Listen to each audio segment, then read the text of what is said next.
اللہ دعائیں کبھی بھی ادھوری نہیں رہنے دیتا، بس کبھی کبھار وہ چاہتا ہے کہ اس کا بندہ اسے منائے، اس سے لاڈ کرے، اس سے راضی کرے، اور ہو بھی کیوں نہ۔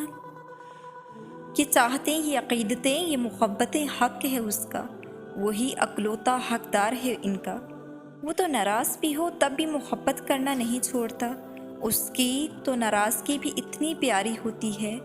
ضد تو ہم کرتے ہیں، وہ تو راضی ہو جاتا ہے اور پھر اتنا عطا کر دیتا ہے جس کے ہم قابل بھی نہیں ہوتے۔ پھر تمہیں ایسا کیوں لگتا ہے کہ وہ تمہیں سنتا نہیں ہے؟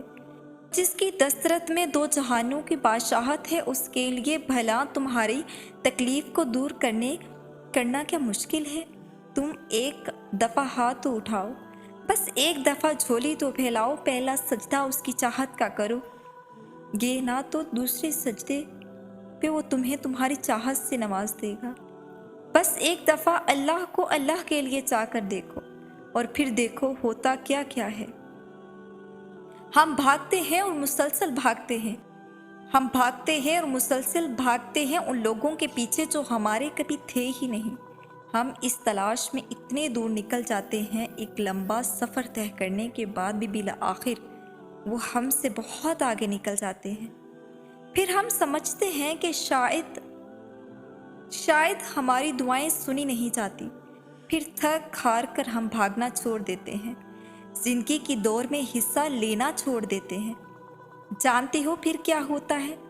آواز آتی ہے کن کی، اور جب یہ آواز گونجتی ہے نا تو وہ انسان جو اللہ نے آپ کے لیے چنا ہوتا ہے وہ خود بخود چل کر آپ کے پاس آتا ہے۔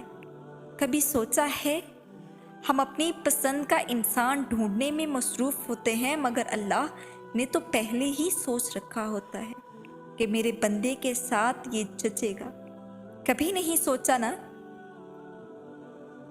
صرف یہی وجہ ہے کہ ہم ہار جاتے ہیں، ہم بھول جاتے ہیں کہ وہ ہمارا بے رب ہے۔